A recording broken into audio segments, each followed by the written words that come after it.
Começa agora na Santa Cecília TV, Pessoas de Valor. E hoje o programa, eu vou fazer uma introdução bem rápida, porque nós temos aqui um super convidado, que além de ser uma pessoa excepcional, antropólogo, tudo que vocês possam imaginar nesse campo das ciências, está aqui ao meu lado, Daryl Champlin. Obrigado. Daryl, seja bem-vindo. Prazer estar aqui. Ao Pessoas de Valor. Liana, vamos arrancar a pele desse cara, porque tem muita coisa para perguntar, né? Imagina um cara que escreveu um livro que é uma enciclopédia de antropologia, outra enciclopédia sobre sonhos, e além disso, ainda atende, está com consultório falando sobre EFT. E aí, antes de a gente falar dos livros, vamos começar de trás para frente. O que é esse tal de EFT? EFT é uma técnica de libertação emocional. Ela significa isso mesmo, né? Técnica de liberdade emocional. E ela envolve dois aspectos. Ela envolve uma reprogramação do sistema de crenças limitante, por um lado. E, por outro lado, ela trabalha na liberação energética, porque você passa por pontos de pressão no corpo da pessoa, dando pequenos tapas. Chama tapping. Na verdade, a técnica é o tapping. Você libera a energia retida nos meridianos, dando pequenos tapas, espalhando pela cabeça, rosto, perto da clavícula, o ponto do karatê. Enquanto isso, você trabalha nas crenças limitantes da pessoa. Por exemplo, eu não sou capaz de declarar imposto de renda. Eu tive um caso desses aí, eu não sei como fazer isso. E aí você vai trabalhando o conceito primeiro de um ponto de vista negativo, eu não sou capaz de fazer, tal. Depois você inverte e vai para o positivo. Não sou capaz de declarar imposto de renda. É uma crença limitante. Talvez um monte de pessoas tenham passado por essa dificuldade, Sim. né? Como Claro. tem as crenças assim, de eu não conseguir lidar com dinheiro, de eu não lidar, né? Tem um monte de dificuldades. Sabe? Tem N coisas, ou há casos de pessoas que sofreram estupro, por exemplo, elas sofrem de depressão pós-traumática. Sim. Né? E aí você trabalha com isso. A técnica é tão eficaz que ela é usada em zonas de guerra para tratar PTSD, né? Que é a síndrome da depressão pós-traumática. Pessoas que voltam de campo de batalha, medos profundos. Então ela trata ansiedade, medo. Onde nasceu, Daryl, essa técnica? Ela foi aperfeiçoada de uma outra técnica que se chama técnica de campo de pensamento, EFT. Foi criada nos Estados Unidos no final da década de 70, se não me engano, por um cara chamado Callahan. Depois, percebendo que todos aqueles processos complexos do TFT, que envolve algoritmo de você, se você vai tratar medo, você tem que seguir uma sequência de tapping. Se você vai tratar medo de fazer imposto de renda, você segue outro. Você quer emagrecer, você segue outro. E ele simplificou e mostrou que se você trabalha todos os pontos de pressão da pessoa, basta. Você não precisa ter um algoritmo complexo de ficar passando, né? Você vai colocar primeiro pressão no dedinho, depois você vai no dedão, depois você vai no ponto do karatê. Não precisa. É você aplicar a pressão em todos esses lugares. E tem um índice de acerto muito bom. E são sessões que você determina para cada pessoa que chega até você com um problema. E você determina a quantidade de sessões que essa pessoa precisa. A gente trabalha com a coisa como ela vai fluindo. Sim. Então, eu estimo normalmente que de 8 a 12 sessões a gente cobre a maior parte dos problemas da pessoa, né? Então, a pessoa chega com uma queixa. Em que periodicidade, por exemplo? Semanal? Uma vez por semana? Uma vez por semana. A pessoa chega com uma queixa. Só que, normalmente, essa queixa ela é derivada de várias outras. Então, você tem medo de alguma coisa, medo de, sei lá, de aranha. Mas esse medo ele vem da infância em algum lugar muitas vezes. Sim. De onde que vem a limitação da pessoa? De onde vem a crença limitante da pessoa? Então você tem que primeiro achar de onde veio isso. Então você faz uma pesquisa da vida da pessoa e a pessoa traz eventos, momentos que ela considerou que são traumáticos. Às vezes o que é um trauma para uma pessoa, para mim não é nada. E você acha até engraçado. Puxa, a pessoa teve um problema e teve este resultado. Uma coisa simples como tomar um tapinha na mão da mãe. Aos 5 anos de idade, que você carrega o ranço pro resto da sua vida e odeia a sua mãe. E aí você descobre que foi algo tão simples para mim, mas que deu um significado naquele momento. Naquele momento. E aí a pessoa cria aquela crença do eu não posso, do eu não consigo, do eu não sei. A gente tem, quando fala, por exemplo, de crenças limitantes, a gente ouve assim um pouquinho essa expressão e lembra um pouquinho de programação neurolinguística. Sim, aí claro. a gente fala dos enneagramas lá da Dianética. Assim, a sensação que eu tenho, e eu queria justamente puxar para a gente se aprofundar um pouquinho mais então no debate do programa, que muitos autores e muitos pesquisadores, eles seguiram avenidas diferentes, mas para se chegar praticamente no sempre no mesmo mesmo resultado, lugar. não é isso? Então, por exemplo, eu não acredito que eu possa aplicar uma única técnica, como o EFT, por exemplo, sempre. Não resolve todos os casos. Então, daí que eu faço? Eu trabalho com sonho e terapia. Então, como é que a pessoa aquela semana passou? O que ela teve de sonhos aquela semana? Porque os sonhos refletem os problemas que as pessoas têm. E quase a totalidade deles é ruim. A gente não percebe isso, mas uma boa parte dos sonhos da gente é ruim. E quando a gente tem sonho traumático, é um indicativo. Então eu pego o que está acontecendo no sonho da pessoa como tema para fazer um tratamento de EFT em cima. Então, vamos falar sobre os seus sonhos. Eu sonho com isso, com aquilo. Qual é o problema que está acontecendo na vida real? Esse é o problema. Então, vamos resolver esse problema com o tapping. Né? E o tapping, em associação com a programação neurolinguística, é o que se faz. Você trabalha com as crenças da pessoa. Né? Dizendo, eu não sou capaz de fazer. Depois você inverte, mas por que eu não sou capaz de fazer? Significado, Exatamente, exatamente. Você faz uma transição cognitiva. Aí vamos lá então um pouquinho para uma das suas obras que é super importante, que é essa questão dos sonhos. Quando a gente fala de sonhos, a gente vai estudar psicologia lá na graduação e tal, a gente fala de uma linha de sonhos muito voltada lá para a origem, né, para Freud, aquela coisa toda. E hoje já está bem mais evoluído do que isso, né? Hoje, o grau de assertividade, quando se trata de sonhos, e você é um craque, a gente já teve eu já tive a oportunidade de assistir uma palestra sua, milhares de pessoas já assistiram. A assertividade, quando se trata de sonhos em relação a sinais, né, siga os sinais, é muito grande. Aliás, como todos o resto. Quando se trata dos sonhos, na verdade, o que se descobre é que eles fazem um reflexo da sua personalidade naquele momento da sua vida. E quando você vai acompanhando sonhos durante muitos anos, você vê que os seus sonhos são a sua personalidade. O interessante é que a psicologia convencional atribuiu a ideia à humanidade que uma vez que você forma a sua personalidade até os 14 anos de idade, você não muda mais. Pura balela. Claro. Pura balela, porque você vê transformação acontecendo o tempo todo. E se você acompanha o registro histórico dos sonhos da pessoa, a pessoa teve este cuidado e manteve, por exemplo, um diário dos sonhos, você vê certinho onde as transformações foram acontecendo. E às vezes não são boas as transformações. Não são boas, dificultou a vida da pessoa. Mas é como se fosse um mapa, assim, você Sem diz. dúvida.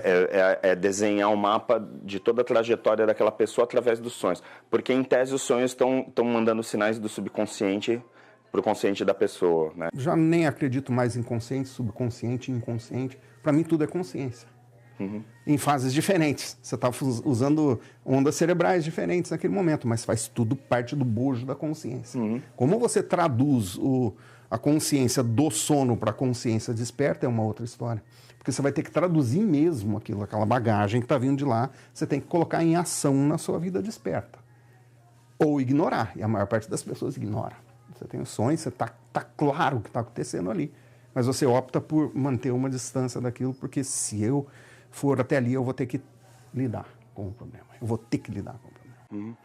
Existe também a questão da fisiologia. Sim. Assim, de, por exemplo, algumas pessoas terem uma dificuldade maior ou menor de dormir, de ter um sono mais tranquilo. Isso impacta também, de certa forma, Sem nesses dúvida. sinais. Aí como que fica essa questão mais pragmática, né? De, olha, os sonhos estão mandando sinais para você. Mas, por exemplo, se uma pessoa teve um dia muito agitado, ou, por exemplo, ela dormiu muito mal, porque ela está dormindo num ambiente desconhecido, Diferente, isso sim. não altera esses Altera sinais? tudo. Aí você tem que fazer uma compensação. Como seria na prática essa questão dessa interpretação? Bom, vamos supor que isso é ambiente de consultório. Então, daí você faz uma análise dos últimos 2 meses dos sonhos que a pessoa lembra-se de algum. Tá. Se não lembra de nenhum sonho, você trabalha com as emoções que a pessoa tem quando acorda. Ou seja, está deixando de ser pontual, aquele Sim, sonho claro. daquela noite. Quer dizer, se eu sonhei naquela noite especificamente algo pontual ali, não significa necessariamente que esteja traduzindo. Pode ser um ponto fora da curva, por exemplo. Isso. E o que a gente descobre é que você tem sequências de sonhos durante uma mesma semana que são os mesmos. Sonhos são os mesmos usando símbolos diferentes ao longo daquela semana, ao longo daquele mês. A ideia é, como é que a sua mente está trabalhando com o seu corpo? E a mente, ela está livre para te dar escolhas e opções enquanto você está dormindo. É onde você solta as suas barreiras um pouco. Legal. Adriana, quando ele fala de tapping, me vem Rolfing, vem outras técnicas, né? Na fisioterapia a gente tem outras tantas, né? Que é essa questão do ponto de contato, e aí você vem para reiki, para um monte de outras técnicas, a própria mais cedo ou mais tarde, hipnose, quando necessário e possível. E isso tudo vem aqui um cientista, né, que é antropólogo e tal, falar sobre coisas modernas. Sim. Ao mesmo tempo, a gente vê tantas técnicas milenares, coisas que os orientais já utilizavam e utilizam até hoje. A gente está, de certa forma, voltando no tempo para poder adquirir uma cultura oriental e que é, digamos, envelopada, blindada aí dentro de uma ciência? Eu acho que finalmente a ciência atingiu a maturidade para reconhecer que ela nem sempre está certa. Em outras palavras, só porque eu não acredito, eu falo isso para os meus alunos praticamente todas as aulas, só porque eu não acredito em alguma coisa, não quer dizer que ela não exista e que não seja real. Uhum. Então, quando você determina com certidão absoluta, você está certo daquilo, que, por exemplo, meridianos existem, que os meridianos são os condutores da energia do corpo, você não pode mais ignorar. E finalmente foi comprovado, eles determinaram que realmente isso existe e funciona. Quando você, e eu sempre falo isso para as pessoas em ocasião de luto, morreu um ente querido, você vai ficar deprimido, não tem dúvida nenhuma. Você vai entrar em negação, talvez, você vai entrar em denial. Né? Você tem o direito disso. Você não está... É o que a gente chama de curtir o luto, né? Você tem que curtir o seu luto para poder dar tempo de amadurecer. Claro, você tem o direito de perder a fé nessa hora. Mas o que você tem que fazer em longo prazo é confiar na palavra dos sábios milenares, e nós estamos falando de verdadeiramente 5, 6 mil anos de pessoas, e eu estou jogando para antes do período da literatura e da história, estou colocando na pré-história, que os sábios de todos os tempos garantem que o reencontro é certo. Quando se trata de luto. Sim. O reencontro é certo. Então a gente precisa confiar também na palavra dos grandes mestres. Porque não é uma coisa que você está dizendo de hoje, nem de ontem, nem de 5 mil, talvez nem de 100 mil anos atrás. É um legado que a gente carrega, intelectual e biológico. Sim. E o legado intelectual tem um impacto direto no legado biológico. A gente é o que a gente pensa, e a gente é o que a gente pensa desde sempre. Sim. O pensamento não nasceu ontem, né? Exatamente. Então, quando você vai voltar, tal, você fala assim, mas Freud é um marco histórico para o estudo dos sonhos. É verdade, é um marco histórico. Eu encontrei... Mas você vai lá nos egípcios. Então, você pode, né? Pode ir mais você pode ir antes trás. deles. E você vai. E vamos falar, por exemplo, de sexualidade. Tem gente que tem sonho freudiano, ponto final. Esse é o jeito que a pessoa sonha. Mas eu só encontrei erotismo em 6% dos sonhos que eu estudei. 6% é muito pouco, em comparação com a totalidade, como alguns querem colocar. Sim. Então, a gente precisa realmente colocar como um polvo, colocar todos os tentáculos para fora e dizer o que é que funciona. Vamos ser pragmáticos com isso. Perfeito. Eu vou chamar um rápido intervalo aqui na Santa Cília TV e a gente volta já já com Pessoas de Valor.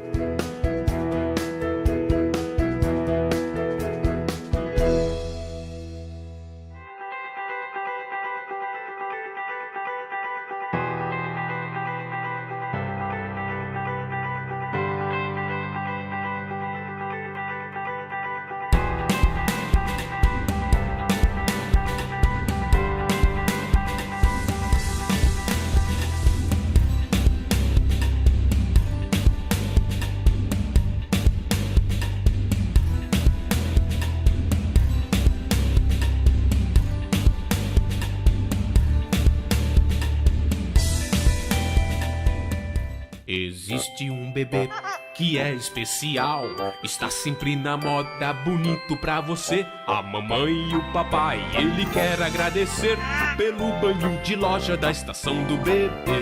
Roupinhas, acessórios, carrinhos, enxoval, toda a decoração da estação do bebê.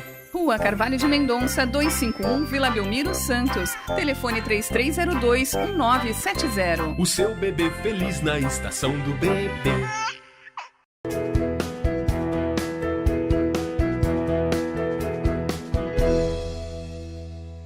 Está de volta Pessoas de Valor aqui na Santa Cília TV e, como sempre, a gente lembra você que se você quiser assistir esse programa ou os outros anteriores, você assiste lá no pessoasdevalor.com.br ou no santaportal.com.br. Hoje nós estamos recebendo aqui, eu e a Adriana, um bate-papo bem legal com o Daryl Chaplin. E o Daryl é um cara que a gente já dá aula há muito tempo, né? Já tivemos a oportunidade de dar algumas palestras juntas e tal, e é um dos caras mais incríveis, assim. Você sabe que aqui vou tornar público que eu sou seu fã. Sempre gentil. Né? Você é um cara, assim, tanto um livro como outro, né? Você publicou praticamente simultâneo, né? E assim, são duas obras muito incríveis, né? E aí a gente, no primeiro bloco, falou um pouquinho dos sonhos, né? Falou um pouquinho sobre essa questão do IFT, do consultório e tal, mas o teu grau de conhecimento, principalmente quando você fala sobre a questão do homem, né? E eu acho que quando a gente está falando de culturas milenares, de tradições, de coisas que a gente aplica nos treinamentos mesmo, a gente desenvolve um treinamento que a gente fala, olha, neurociência cruzado com técnicas milenares e tal. Tudo isso a gente está falando de seres humanos, de pessoas. E aí você é um cara que publicou a obra falando sobre antropologia. Sim, na verdade é um livro-texto, né? Esse livro-texto tinha como objetivo fornecer ao aluno normalmente primeiro ou segundo ano, na universidade, conhecimentos básicos sobre o que vem a ser, afinal das contas, a antropologia. E a gente cobre nele 2 ou 3 grandes momentos da humanidade. Um é a evolução física, que a gente precisa saber acompanhar isso. Sim. É fato, o homem vem de um legado de em torno de 4,5 milhões de anos. O homem como uma criatura que depois se transformou no que a gente é hoje. E, por outro lado, temos um legado cultural que influenciou diretamente a evolução biológica. Não dá para separar uma coisa da outra. Quando você tem uma grande invenção, por exemplo, o que me vem à mente agora é a invenção do fogo, do controle do fogo, do domínio do fogo. Você tem, como consequência direta, a proteção maior. Então, você não precisa mais estar tão dependente de outras circunstâncias para você poder se proteger. Você usa o fogo, nenhum animal vai chegar perto. E nisso a gente está falando do ponto de vista de comportamento também sobre a questão do medo. Claro, mas onde eu queria chegar aqui é justamente o cruzamento que a gente fala que Pessoas de Valor, a gente faz cruzamentos para as pessoas realmente irem um pouquinho mais a fundo. Bendita amígdala, né? Bendita amígdala que dá o disparo do seu medo, dizendo para você, entra em ação aí porque tem um tigre vindo para te consumir. E, paralelamente a isso, o fogo também trouxe alimento cozido. E com a alimentação cozida, você tem toda uma modificação na relação de consumo calórico e aproveitamento dessas calorias no seu corpo. Diminuiu a dentição, porque você não precisa mais mastigar tanto. E, aparentemente, deu um enorme impulso no cérebro, porque o aproveitamento dos nutrientes é feito de uma forma diferente. A humanidade passou a ser mais inteligente. Sim. E aí a gente está entrando no momento de falar desse neocórtex, dessa última evolução. E aí a gente está vivendo um momento onde a inteligência artificial, onde a internet das coisas, todos esses aparatos que esse homem desenvolveu, que está, de certa forma, impulsionando ele mais para frente. Para onde esse homem está indo? Quando você olha na evolução tecnológica, os últimos 100 anos foram mais significativos em termos de evolução técnica do que a somatória dos 4 milhões de anos que vieram antes. Por um lado, nos levou à Lua e outros lugares. Por outro lado, nos levou a mísseis teleguiados, que o cara lança na Califórnia e mata alguém no Iraque, sem conhecer nada a respeito dele. E, por outro lado, nos levou a índices sem precedentes históricos de ansiedade, depressão e suicídio. Porque a gente passou a depender da tecnologia absurdamente para todos os momentos da vida da gente. Para todos os momentos da vida da gente. Substituindo,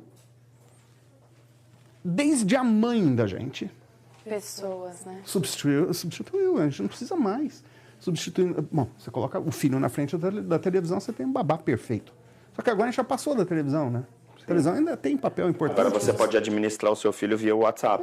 E como? Né? Você pode colocar uma videoconferência, não importa onde você e ele estejam, você pode estar ali tendo um contato olho no olho, vamos dizer assim, embora com quilômetros de distância.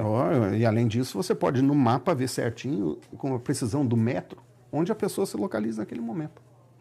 Entende? Então, Realmente o mundo mudou absurdamente, e com ele a gente. Ou a gente que mudou o mundo, né? E a humanidade está profundamente diferente e doente nesta geração.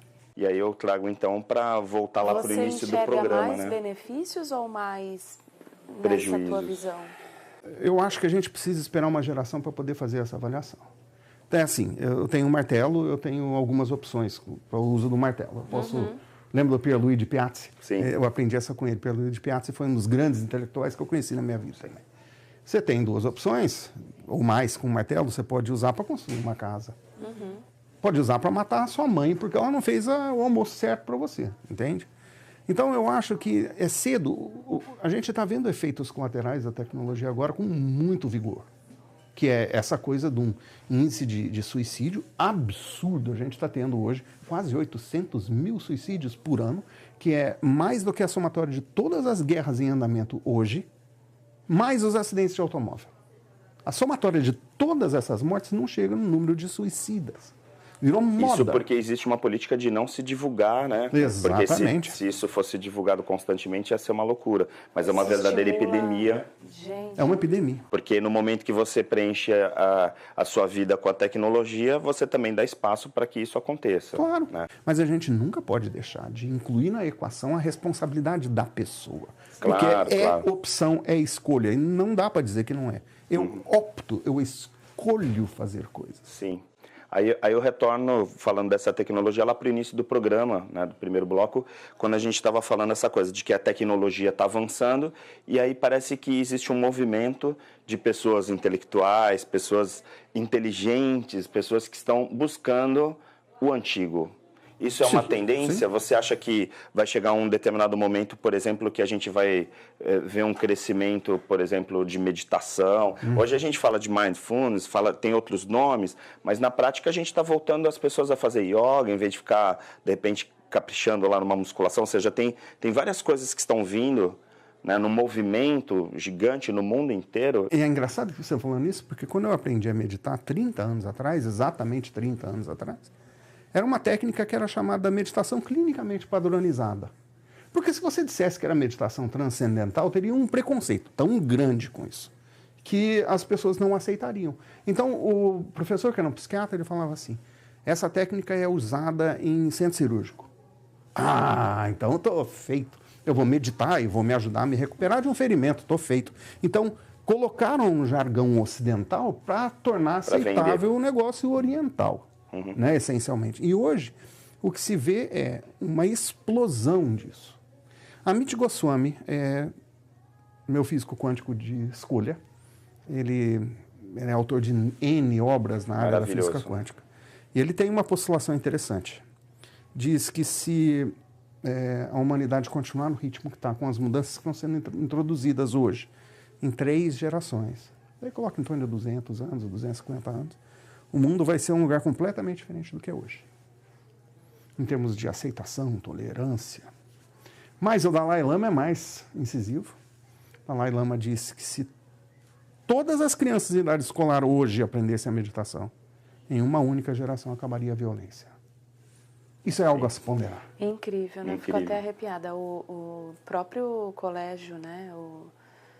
Tem um colégio que já inseriu a meditação para as crianças. Como base de ensino. E fora do Brasil, isso já é lugar muito comum, né? Sim. É onde a gente está chegando. Isso aí é empolgante. Você tem nomes. Deepak Chopra, Amit Goswami, Eckhart Tolle, N outros que estão seguindo na mesma toada. Sim, que estão trazendo para a gente uma espetacular renovação. Despertar de uma nova consciência. Sim. A gente tem um programa que a gente fez lá atrás, na estreia praticamente, né, que a gente entrevistou o Tadashi e ele colocou essa questão, ele tinha acabado de vir, né, inclusive da Índia e tal, então assim, trabalhando essa coisa da distância percorrida entre a mente e o coração. Né?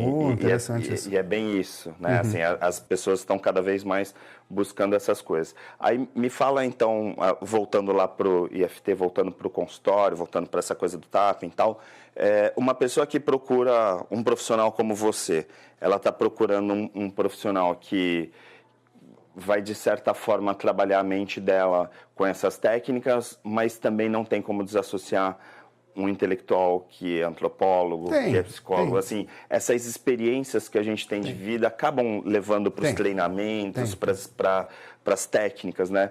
E aí eu te pergunto, e é onde é o ponto que eu quero chegar, a gente acaba não criando novas técnicas? Oh, nossa, todos os dias. Porque tal coisa você percebeu que teve uma função na pessoa, e uma coisa que eu observo muito individualizado. Muito, porque cada um é um, e cada um tem a sua experiência. Mas quando você vê a pessoa que está acabando de passar por um processo de EFT, funcionou. Funcionou, aliviou. E as pessoas procuram a gente porque tem dor. Não é dor só física, a dor física é importante. Mas as pessoas têm dor. Tem dor emocional. E essa dor profunda é muito mais complicada, né? Muito mais. E às vezes você desvenda aquela dor fisiológica com uma dor emocional. Aliás, quase todo dia. Quase todas. A pessoa vai reclamando de uma dor nos ombros, por exemplo, você explora a vida dela em família. Você descobre os problemas que ela tem com irmão ou pai. Desaparece a dor de uma forma instantânea. Pum, acabou. Adriana, a gente já tem essa experiência também, né? Lá no Arquitetando... É chegar na raiz do problema, né? A gente fazendo Arquitetando Emoções e passa exatamente por isso, assim, né? Às vezes o próprio toque, né, vai lá e libera uma energia gigante, né, daquela pessoa que, de certa forma, tem ali naquele ponto um conflito. Né? Encapsulada é a palavra. Encapsulado. É trauma encapsulado. E até você achar esse trauma encapsulado, às vezes demora um pouco. Você usa um pouco de hipnose também? Ou não? De quando em quando eu entro principalmente para relaxamento. Porque até as pessoas nem sabem quais são suas crenças limitantes, né? Não sabem mesmo. E de vez em quando eu uso mais para relaxamento do que regressão. Sim. Eu gosto muito de usar a imaginação, processos imaginativos para chegar até um certo Tira do racional para... Legal. Você fala assim, vamos imaginar que você estivesse passando por tal momento. Como é que seria isso? Aí a pessoa narra uma história, ela faz um roteiro de um filme para você. Muito legal. Aí ela chega naquele ponto e fala assim, mas isso bate com a minha vida real. Aí você vai nesse problema. Entende? Bem interessante. Torna figurativo, né? A relação. Perfeito. A imaginação quase sempre bate com a realidade. Não é uma exceção à regra, não. É aquela velha pedra que a gente fala, tem um amigo que fez tal coisa. Na verdade, ele está falando dele mesmo, né? Ele mesmo. Aí ele conta a história do amigo para não se colocar ali na posição do sujeito. Justamente, e às vezes ele nem sabe. E às vezes ele nem sabe que não é mesmo um amigo dele que é com ele. Exato. Né? Perfeito. Gente, o programa passa tão rápido. Obrigado pela sua presença. Liliana, mais uma vez, obrigado. Seja bem-vinda. Acabou de chegar de viagem, já foi pro programa aqui. E o Pessoas de Valor fica por aqui, mas você continua assistindo a programação da Santa Cília TV, que é a maior programação de televisão da sua TV.